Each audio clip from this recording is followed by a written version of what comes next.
to court and suing them. How do other countries deal with such disputes? Dr. Marcy Giertuk, a population geneticist who now represents Poland in the European Parliament, was able to shed some light on this topic. The censorship of teaching criticism of evolution is and always was much stronger in, say, in your country, in the United States, than it ever was in Poland. Why? Why would the censorship? That is because you have a political correctness in your country. These issues are brought to court, and the court says what you can and what you cannot teach. We want to know what you teach, what books you use, how you teach it. We never had that sort of way of deciding scientific issues in Poland. We never had the courts involved. So you are saying that as far as the teaching of science is concerned, Poland is freer academically than the United States. I think in this particular issue of evolution, I think this is true. But how effective are the courts in deciding such matters? What about the general idea that intelligent design is doomed as a result of several recent legal setbacks? I think court cases don't decide anything. I mean, if you look at the Scopes trial, who won that trial? It wasn't the evolutionists. I mean, it was the Tennessee law was upheld, barring evolution. And yet, in the popular imagination, Scopes is the hero. Inherit the Wind, that movie, which is really bogus history based on the Scopes trial, has carried the day. These issues go much deeper than any decision by a judge. The evolution debate does seem to run much deeper than the courts, much deeper even than science. To generate this level of hostility, ID must threaten something at the very core of the Darwinian establishment. The entire globe is today the site of a momentous conflict. It is the challenge of ideas.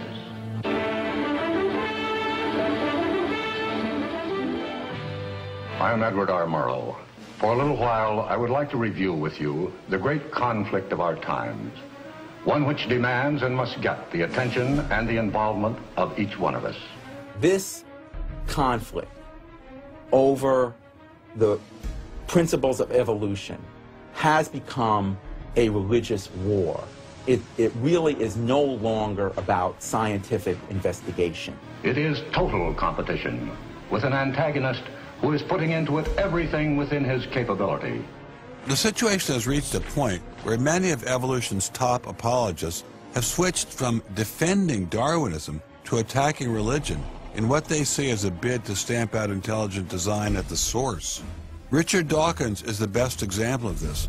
His recent book, The God Delusion, has sold over 1 million copies worldwide. The God Delusion is my long-expected, long-worked-on, full-frontal attack on religion. To me, science is about trying to explain existence, and religion is about trying to explain existence. It's just that religion gets the wrong answer. But is Dawkins correct? Are science and religion really at war? For an appraisal of this continuing and protracted conflict, we can go to a reporter who has watched the growing conflict with the perception of a trained military observer. Oxford professor Alistair McGrath, author of The Dawkins Delusion, seemed like the ideal person to answer my question. Richard Dawkins has a charming and very, I think, interesting view of the relationship between science and religion. They're at war with each other, and in the end, one's got to win, and it's going to be science. It's a very naive view. It's based on a complete historical misrepresentation of the way science and religion have interacted. Dawkins seems to think that a scientific description is an anti-religious argument. Describing how something happens scientifically somehow explains it away. It doesn't. But the questions of purpose, intentionality, the question why, still remain there on the table.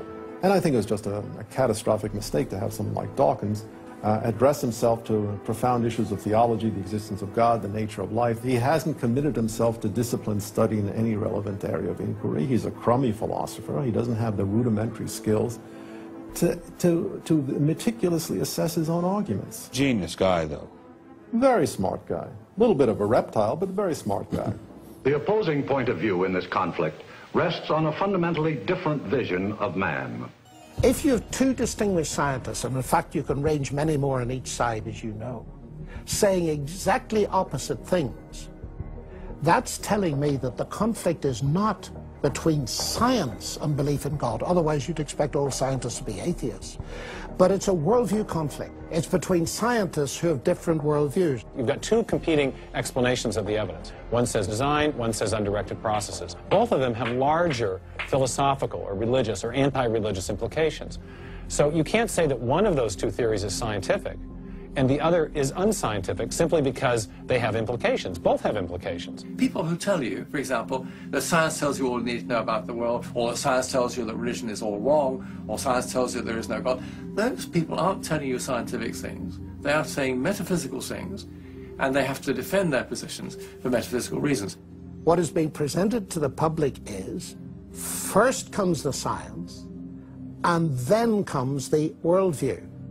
I would want to argue that that may not be the case, that it may actually be the other way around, that the worldview comes first and is influencing the interpretation of science. My deep regret is some people are so deeply entrenched in their own worldviews that they will simply not countenance alternatives. I'm actually a person of the left. I'm not even a particularly religious person. I think of myself as a kind of humanist. And I think it's sending a very bad message to religious people who are interested in science, that in some sense, in order to do science credibly, they have to leave their religious beliefs at the door. The founders of early modern science, Sir Isaac Newton, Robert Boyle, Johannes Kepler, Galileo, most of these early scientists all not only believed in God, but they thought their belief in God actually made it easier to do science. You can be religiously motivated and you can do good science. And they have more often gone together than not gone together. Admitting our biases is the best way towards rational discussion, which I would welcome. Rational debate is a nice thought, but it's nearly impossible in the current climate. I'd seen the chilling effect that this unquestioning devotion to Darwinism has had on science, but were there other consequences? No gods, no life after death, no ultimate foundation for ethics, no ultimate meaning in life, and no human free will are all deeply connected to an evolutionary perspective. You're here today and you're gone tomorrow, and that's all there is to it. Dr. Will Provine, professor of the history of biology at Cornell University, gave us another disturbing glimpse into where Darwinism can lead. Oh, I was a Christian, but I never heard anything about evolution because it was illegal to teach it in Tennessee. Dr. Provine's first biology professor changed all that. He started talking about evolution as if it had no design in it whatsoever. And I came up to him and I said, "You've left out the most important part."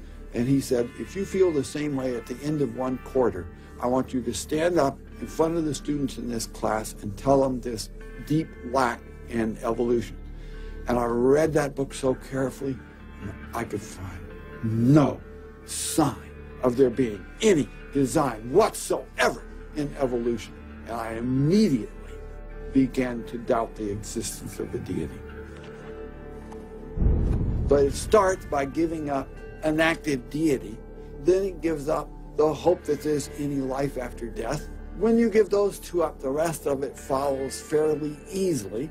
You give up the hope that there's an imminent morality. And finally, there's no human free will. If you believe in evolution, you can't hope for there being any free will. There's no hope whatsoever of there being any deep meaning in human life. We live, we die, and we're gone. We're absolutely gone when we die. Dr. Provine is no stranger to the prospect of death.